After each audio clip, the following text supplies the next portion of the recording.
नमस्कार दोस्तों, स्वागत है आपका आपके अपने YouTube चैनल लक्ष्य क्लासेस पर।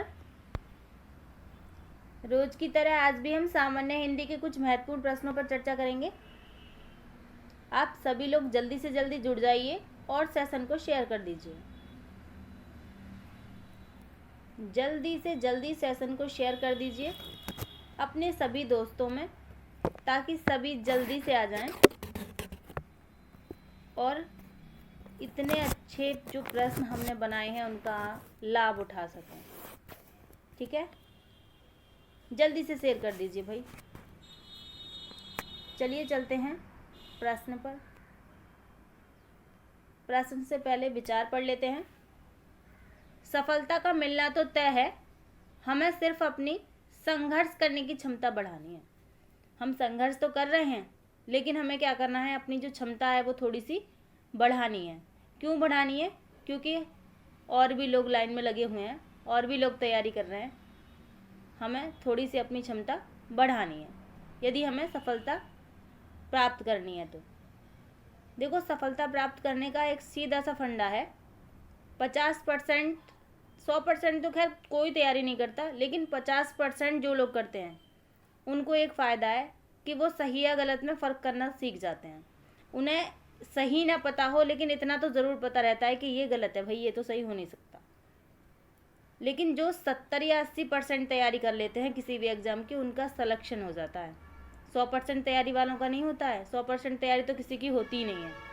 जो 50% से ऊपर पहुंच जाते हैं ना, उनका सिलेक्शन हो जाता है, क्योंकि उन्हें 50% वालों को तो बस यही पता होता है कि ये इसका आंसर नहीं है भाई, ये गलत है। ऑप्शन ये पहचान लेते हैं वो देख के कि भाई ये तो गलत है, ये इसका नहीं है। लेकिन जो 70% और 80% वाले हैं, उन्हें यहाँ तक भी पता होता है कि ये इसका नहीं है तो है किसका। जो 50% वाले हैं वो दो ऑप्शन में अटक के रह जाते हैं कि या तो ये है या ये है। लेकिन जो 80 और 70% वाले हैं, वो उन दो ऑप्शन में से भी क्लियर कर लेते हैं कि भाई ये है। ठीक है, तो आपको क्या करना है, अपना थोड़ा सा क्षमता बढ़ानी है। चलिए चलते हैं प्रश्न पर।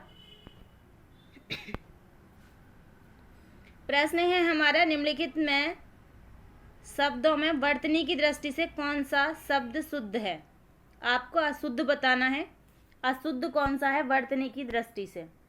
पुष्पांजलि, निरपराध, भास्कर या उज्जवल? कौन सा शब्द ऐसा है जो अशुद्ध है वर्तनी की दृष्टि से? बहुत ही महत्वपूर्ण प्रश्न है और एग्जाम में बहुत ही बार आए हैं ये सारे शब्द। आपको जल्दी से बताना है कौन सा अशुद्ध है, गलत कौन सा लिखा हुआ है। जल्दी से बताइए।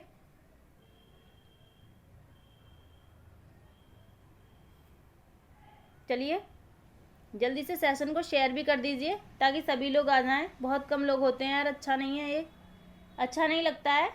थोड़े से बच्चे बढ़ा दो, ये आपके हाथ की बात है। चलिए आंसर ले लेते हैं। पुष्पांजलि क्या है? बिल्कुल सही है, पुष्पांजलि ऐसे ही लिखा जाता है। भास्कर बिल्कुल सही है।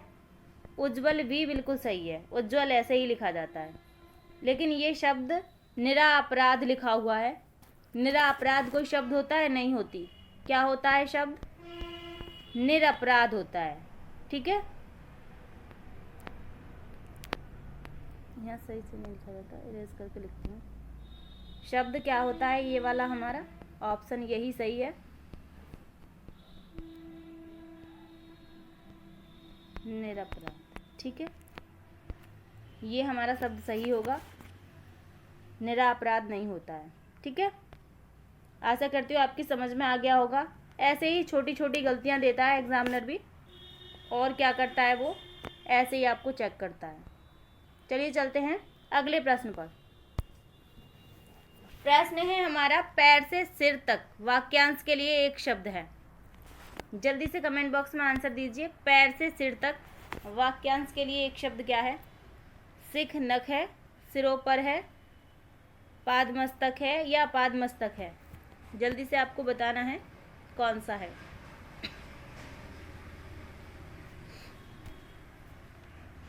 ये भी महत्वपूर्ण प्रश्न है, एग्जाम में आया है। आपको बताना है कि कौन सा सही है? जल्दी से कमेंट बॉक्स में आंसर दीजिए कौन सा सही है।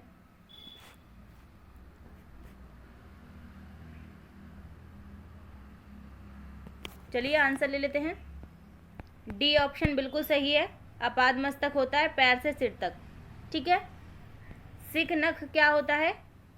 पैर के नाखून से लेकर सिर के बालों तक सब अंग, उसके लिए कहते हैं सिख नख, ठीक है। सिरों पर शायद सिर से पैर तक के लिए कहते हैं, और पाद मस्तक पैर और मस्तक के लिए कहते हैं, लेकिन अपाद मस्तक किसके लिए कहते हैं? पैर से सिर तक के लिए। चलिए चलते हैं अगले प्रश्न पर। प्रश्न है, पगड़ी रख घी चख लोकोक्ति का अर्थ है मान सम्मान से ही जीवन का आनंद है, पढ़ लिख कर भी अनुभवहीन, निर्लज्ज होकर कुछ पाना, बदनामी से बुरा। कौन सा ऑप्शन सही है ये आपको बताना है। जल्दी से कमेंट बॉक्स में आंसर दीजिए। पगड़ी रख घी चख लोकोक्ति है और पूछा गया है इसका अर्थ बताना है आपने, जल्दी से बताइए।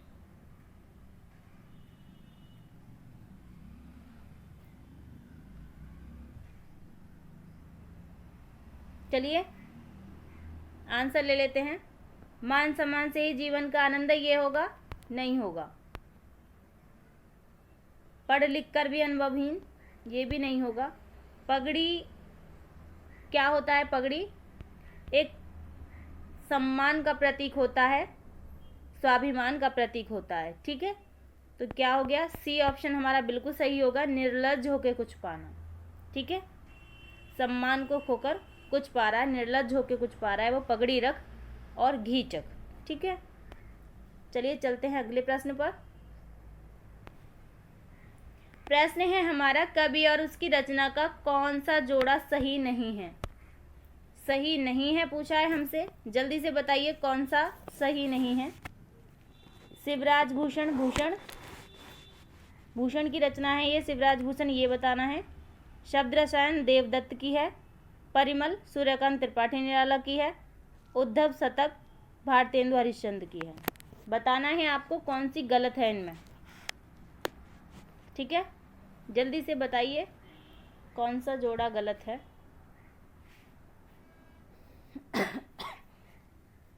चलिए आंसर ले लेते हैं। शिवराज भूषण सही है, बिल्कुल भूषण की रचना है। शब्द रसायन बिल्कुल सही है, देवदत्त की रचना है। परिमल सूर्यकांत त्रिपाठी निराला की रचना है। उद्धव शतक जो है ये भारतेंदु हरिश्चंद्र की नहीं है। किसकी है ये? जगन्नाथ दास की, ठीक है। जगन्नाथ दास रत्नाकर की रचना है ये। उद्धव शतक जगन्नाथ दास रत्नाकर की रचना है। डी ऑप्शन हमारा बिल्कुल सही होगा, भारतेंदु हरिश्चंद्र की नहीं है, ठीक है। चलते हैं अगले प्रश्न पर। प्रश्न है हमारा, सूर्योदय शब्द का संधि विच्छेद। ये प्रश्न मैंने आज फिर से लिया है और बहुत महत्वपूर्ण प्रश्न है, इसलिए मैंने फिर से लिया है ताकि आपको अच्छे से याद हो जाए, ये अच्छे से आपको इसका संधि विच्छेद करना आ जाए। जल्दी से आंसर दीजिए। अब क्या होगा इसका आंसर? सूर्य उदय का संधि विच्छेद पूछा है, जल्दी से बताइए।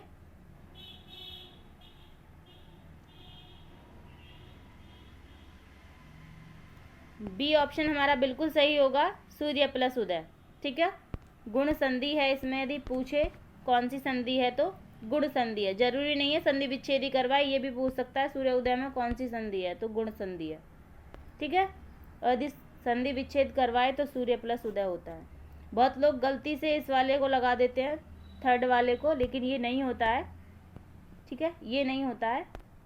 बी ऑप्शन हमारा बिल्कुल सही होता है।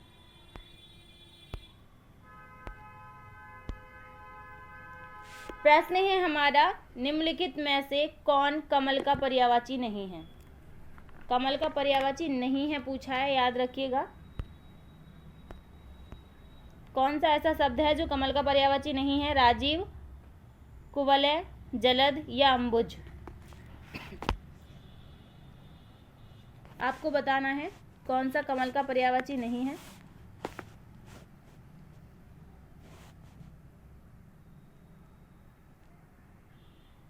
चलिए आंसर ले लेते हैं।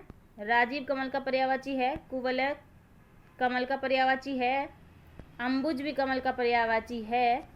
जलद क्या है? ये कमल का पर्यायवाची नहीं है, बादल का पर्यायवाची है। ठीक है, ये बादल का पर्यायवाची है।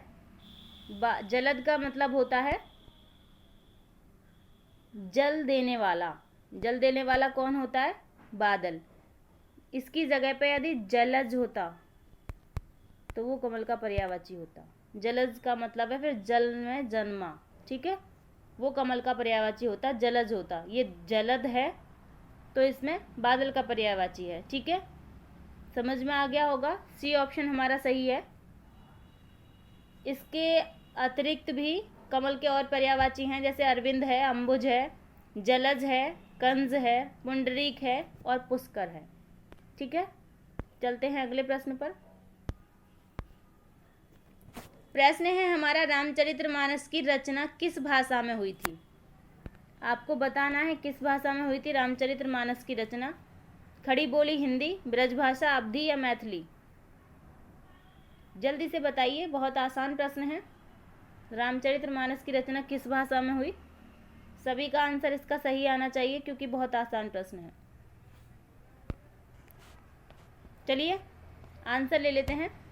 सी ऑप्शन हमारा बिल्कुल सही होगा। अवधी भाषा में। किसने की थी ये भी बता दीजिए जल्दी से कमेंट बॉक्स में। रामचरितमानस की रचना किसने की थी?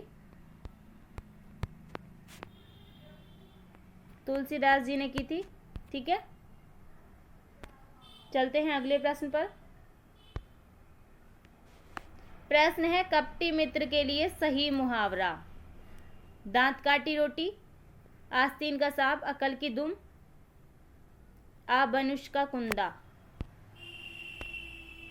जल्दी से बताना है आपको कौन सा इसका ऑप्शन सही है कपटी मित्र के लिए। भाई सतर्क रहा करो ऐसे लोगों से जो कपट करते हैं, आपके कपटी मित्र हैं। लेकिन क्या करें, आप सतर्क तो जब रहेंगे जब आपको पता होगा। चलिए दांत काटी रोटी किसका होता है? गहरी दोस्ती के लिए बोलते हैं दांत काटी रोटी। ऑप्शन बी हमारा बिल्कुल सही है, आस्तीन का सांप। कपटी मित्र के लिए आस्तीन का सांप कहते हैं। ठीक है, चलते हैं अगले प्रश्न पर।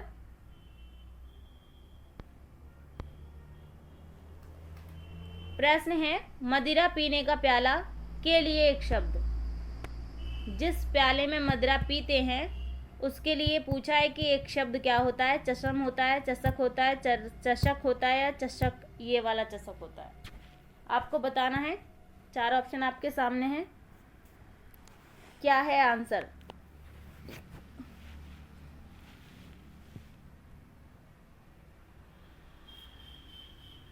जल्दी से बताइए।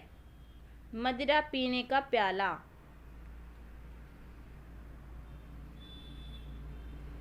चलिए आंसर ले लेते हैं। डी ऑप्शन हमारा बिल्कुल सही होगा, चषक।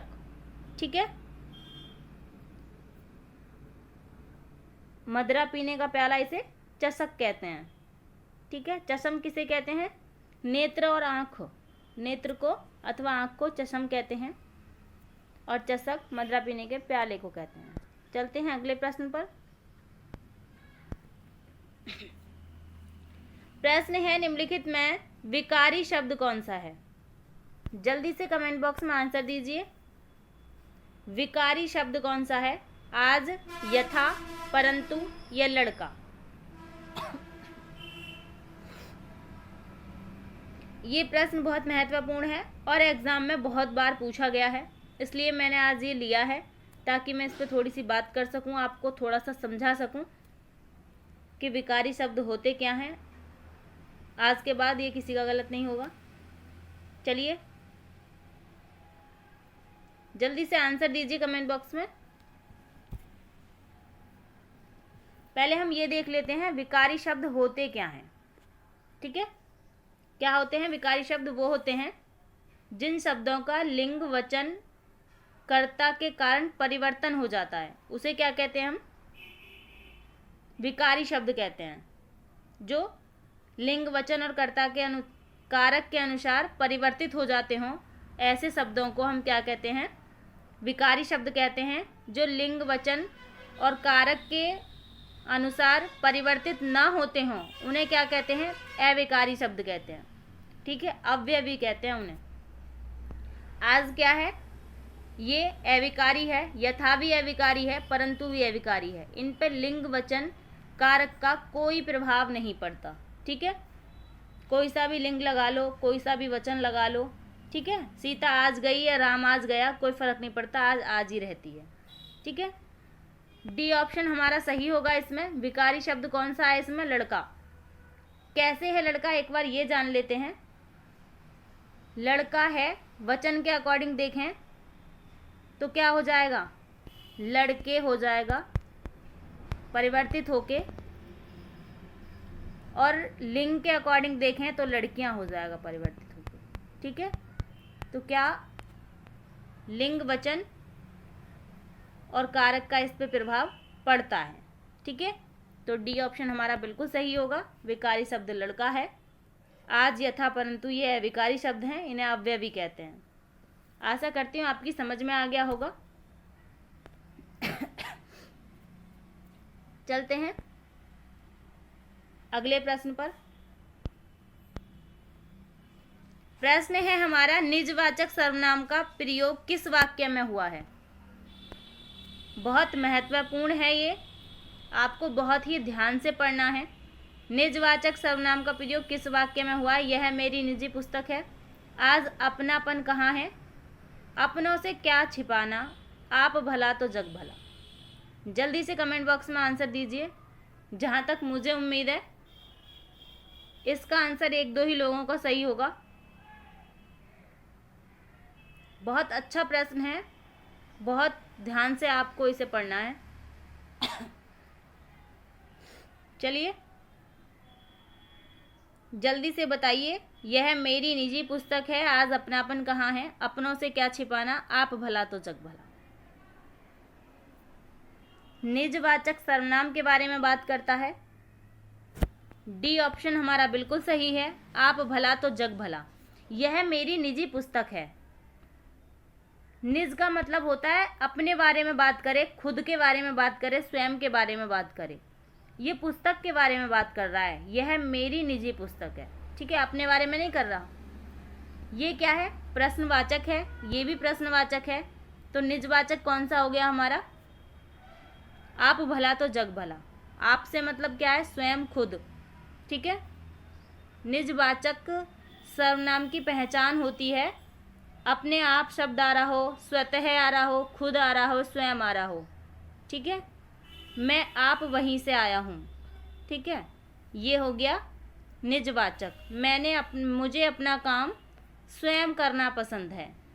स्वयं आएगा उसमें जब निजवाचक सर्वनाम होगा। ठीक है, आपकी समझ में आ गया होगा। आप इन शब्दों को थोड़ा देख लेना एक बार। स्वयं, खुद, स्वतः, अपने आप, ये शब्द आए हों उसमें निजवाचक सर्वनाम होता है। ठीक है, आप भला तो जग भला, ये खुद के लिए कह रहा है, आप भला तो जग भला। चलिए चलते हैं अगले प्रश्न पर।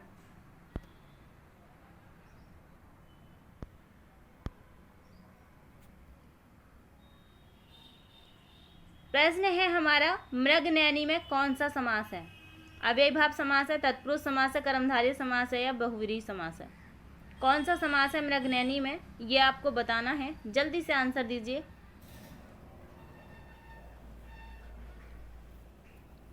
जल्दी से आंसर दीजिए, मृगनयनी में कौन सा समास है?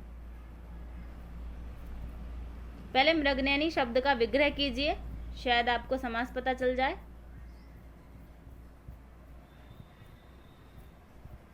चलिए आंसर देख लेते हैं एक बार। मृगनयनी, वैसे तो बोल के भी पता चल रहा है। मृग के समान नयन। ठीक है, मृग के समान नयन, उसे कहते हैं हम मृगनयनी। कर्मधारय समास होगा। कर्मधारय समास क्यों होगा? क्योंकि तुलना कर्मधारय समास में ही की जाती है। ठीक है, जहाँ उपमेय और उपमान में तुलना हो रही हो वहाँ क्या होता है, कर्मधारय समास होता है। तो मृगनयनी शब्द में कर्मधारय समास होगा, मृग के समान नयन। ठीक है, चलते हैं अगले प्रश्न पर।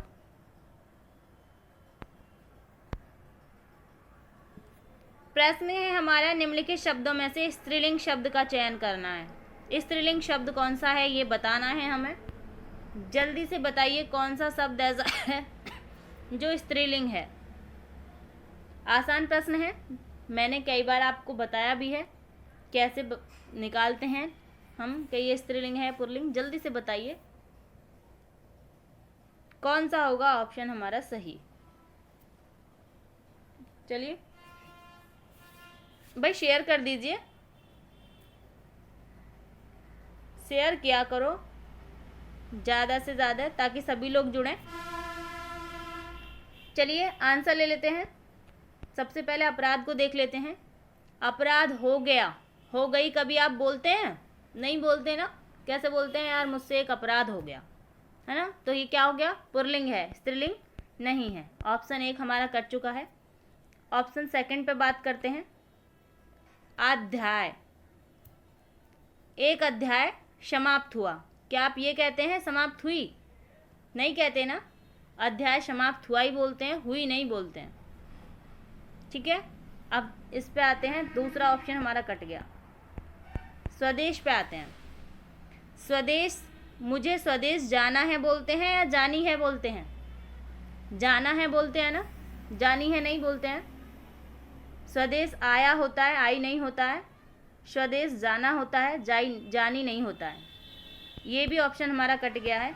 डी ऑप्शन हमारा बिल्कुल सही है। स्थापना हुई, हुआ नहीं होता है, स्थापना हुई होती है। ठीक है, स्त्रीलिंग कौन सा है? स्थापना। डी ऑप्शन सही है। चलते हैं अगले प्रश्न पर।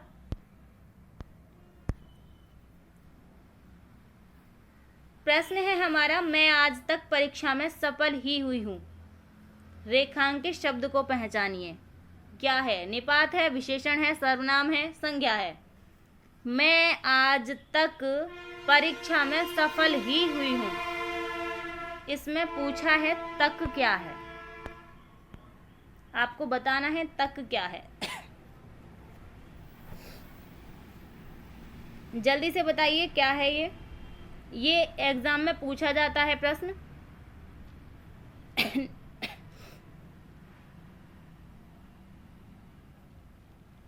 चलिए, बहुत अच्छा प्रश्न है ये। ऐसे प्रश्नों को थोड़ा ध्यान से पढ़ा करें। पहले आंसर ले लेते हैं, फिर इस पे थोड़ा सा बात करेंगे। निपात होगा इसमें। मैं आज तक परीक्षा में सफल ही हुई हूँ, निपात है इसमें तक। निपात कैसे है वो देख लेते हैं। किसी भी बात पर अतिरिक्त भार देने के लिए जिन शब्दों का प्रयोग किया जाता है उन्हें हम निपात कहते हैं।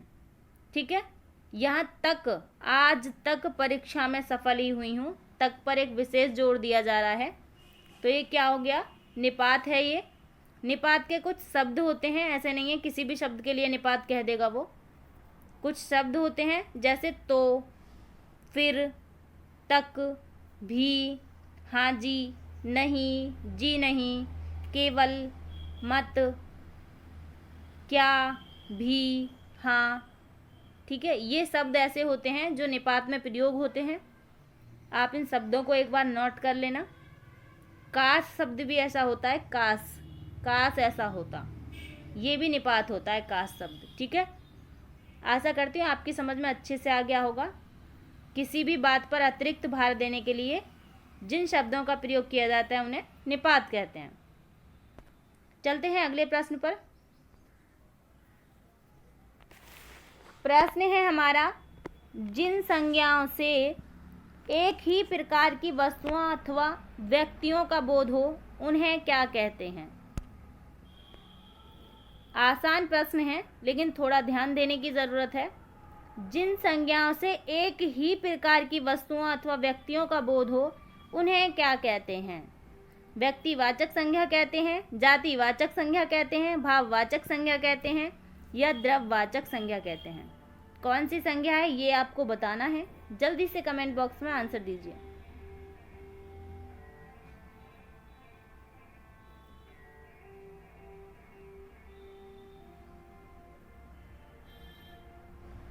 चलिए आंसर ले लेते हैं। बी ऑप्शन हमारा बिल्कुल सही होगा, जातिवाचक संज्ञा होगा, व्यक्तिवाचक संज्ञा नहीं होगा। व्यक्तिवाचक संज्ञा क्यों नहीं होगा, आप सोच रहे होंगे कि शायद व्यक्तिवाचक संज्ञा हो, तो हम इस पे एक बार थोड़ा सा देख लेते हैं। एक ही, केवल एक लिखा होता है यहाँ, ठीक है, केवल एक ही होता, प्रकार ना होता, एक ही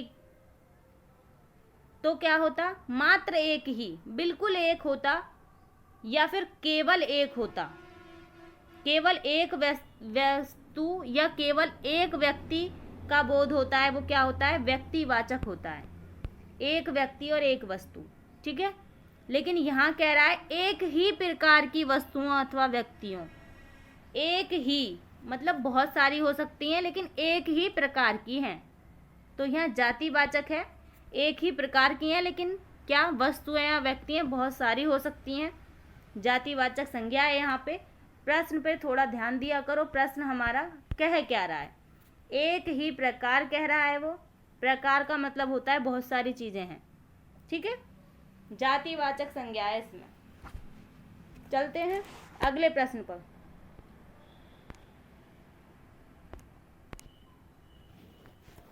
प्रश्न है ढाक के तीन पात का अर्थ है। ढाक के तीन पात, जल्दी से कमेंट बॉक्स में आंसर दीजिए। साफ इनकार कर देना, बेकार घूमना, सदैव एक जैसी स्थिति में रहना, किसी विशेष विशेषता से संपन्न ना होना।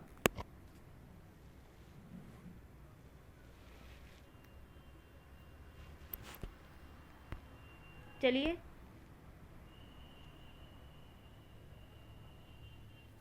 आंसर ले लेते हैं। आंसर क्या होगा, सदैव एक जैसी स्थिति में रहना। ढाक किसे कहते हैं आपको पता है, पलाश को कहते हैं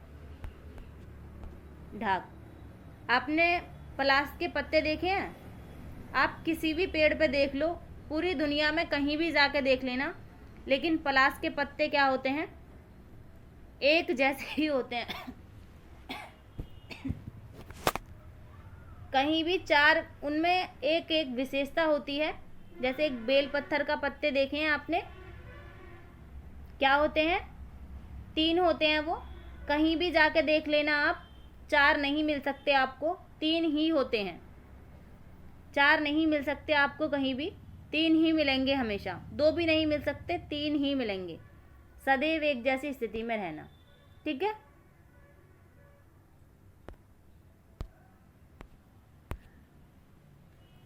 प्रश्न है हमारा, जो किसी का अनुवाद न हो वाक्यांश के लिए शब्द होगा। जो किसी का अनुवाद ना हो वो क्या होगा, जल्दी से कमेंट बॉक्स में आंसर दीजिए। जो किसी का अनुवाद ना हो उसके लिए एक शब्द पूछा है।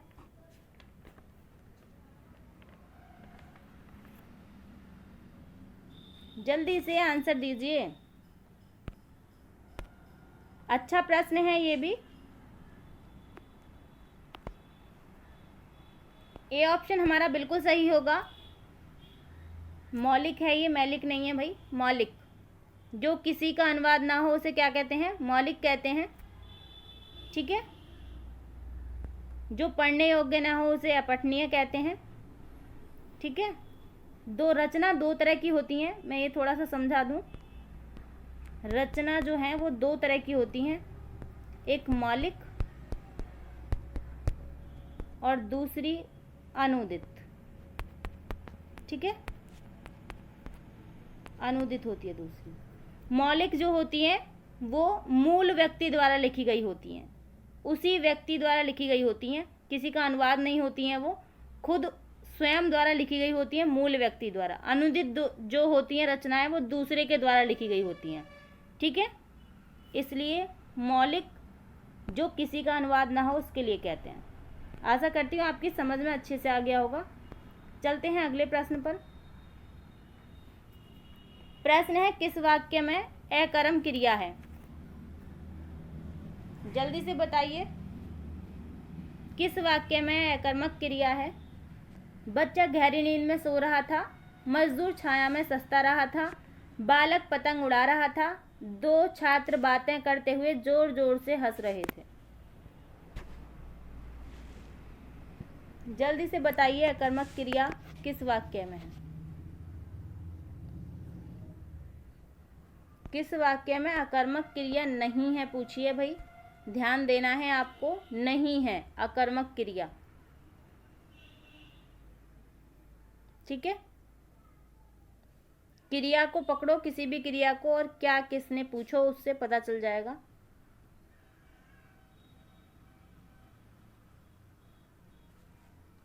चलिए आंसर ले लेते हैं। सी ऑप्शन हमारा बिल्कुल सही है, बालक पतंग उड़ा रहा था। ये क्या है? अकर्मक क्रिया नहीं है, ठीक है, सकर्मक क्रिया है। बालक उड़ा रहा था, क्या उड़ा रहा था? पतंग उड़ा रहा था। कौन उड़ा रहा था? बालक उड़ा रहा था, ठीक है। सारे प्रश्नों का जवाब दे रहा है ये विकल्प हमारा, तो ये विकल्प हमारा सही होगा। आप क्या, किसको, कौन, ये और सभी विकल्पों में लगा कर देख लेना, शायद आपको आंसर सही पता हो। इसका आंसर सी होगा, बालक पतंग उड़ा रहा था। थोड़ा सा काम आप भी तो करेंगे ना। इनमें से किन वाक्यों, किन शब्दों की गणना अव्यय के अंतर्गत की जाती है? जल्दी से बताइए, कौन से शब्द हैं ऐसे जिनकी गणना अव्यय के रूप में की जाती है?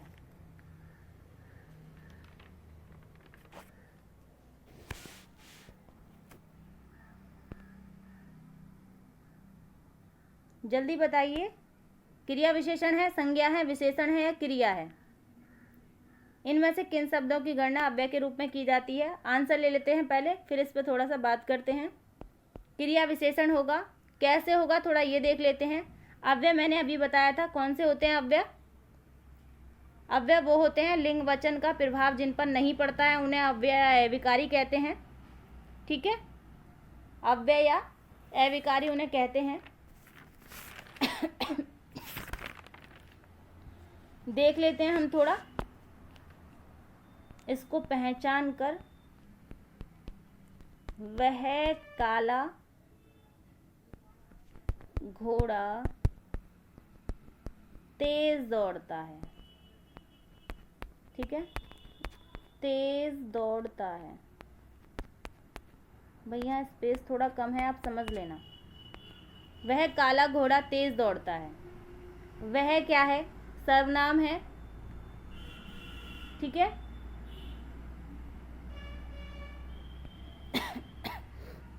काला क्या है? क्या है काला? विशेषण है। यदि यहाँ गाय के बारे में बात कर रहा होता तो काली हो जाती है, तो चेंज हो जाएगा। दौड़ती क्या है? हमारी क्रिया है, और क्रिया की जो विशेषता बताता है वो होता है क्रिया विशेषण। तो तेज क्या हो गया? क्रिया विशेषण हो गया। चाहे आप स्त्री के लिए बात करना, चाहे पुरुष के लिए बात करना, चाहे बहुवचन के लिए बात कर लेना, चाहे एक वचन के लिए बात कर लेना, तेज शब्द तेज ही रहेगा, ठीक है। स्त्री के लिए बात करेंगे, ऐसा नहीं है कि तेज ही हो जाएगा, ये तेज ही रहेगा। क्रिया विशेषण जो है वो क्या होता है? अव्यय के अंतर्गत इसकी गणना की जाती है, ठीक है। अब पता चल गया क्यों की जाती है अव्यय के अंतर्गत, शायद पता चल गया होगा। थोड़ा सा और इसमें लिख लीजिए कौन कौन से होते हैं, विकारी और अविकारी। हो सकता है आगे दूसरी तरह से भी पूछ ले। एक तरफ विकारी डालिए और एक तरफ अविकारी डाल लीजिए, और उसमें थोड़ा थोड़ा लिख लीजिए। संज्ञा, सर्वनाम, क्रिया और विशेषण ये विकारी होते हैं। इनका लिंग वचन और कारक से क्या होता है? परिवर्तन हो जाता है। ये विकारी शब्द होते हैं, संज्ञा, सर्वनाम, क्रिया और विशेषण, ठीक है। अविकारी कौन से होते हैं? क्रिया विशेषण, संबंध बोधक, समुच्चय बोधक और विस्मयादि बोधक। इनका लिंग वचन या कारक से कोई प्रभाव नहीं पड़ता। ये अविकारी होते हैं, इन्हें अव्ययी कहते हैं। आंसर हमारा ये था क्रिया विशेषण। आशा करती हूँ आपको समझ में आ गया होगा। चलते हैं अगले प्रश्न पर। प्रश्न है हमारा, किस वाक्य में स्थानवाचक क्रिया विशेषण है? जल्दी से कमेंट बॉक्स में आंसर दीजिए, किस वाक्य में स्थानवाचक क्रिया विशेषण है। आज के सेशन का लास्ट प्रश्न है। आप यहाँ बैठिए, वह धीरे धीरे चलता है। मोहन जयपुर से अभी आया है। गुरुजी बहुत कम बोलते हैं। आपको बताना है कौन सा स्थानवाचक क्रिया विशेषण है।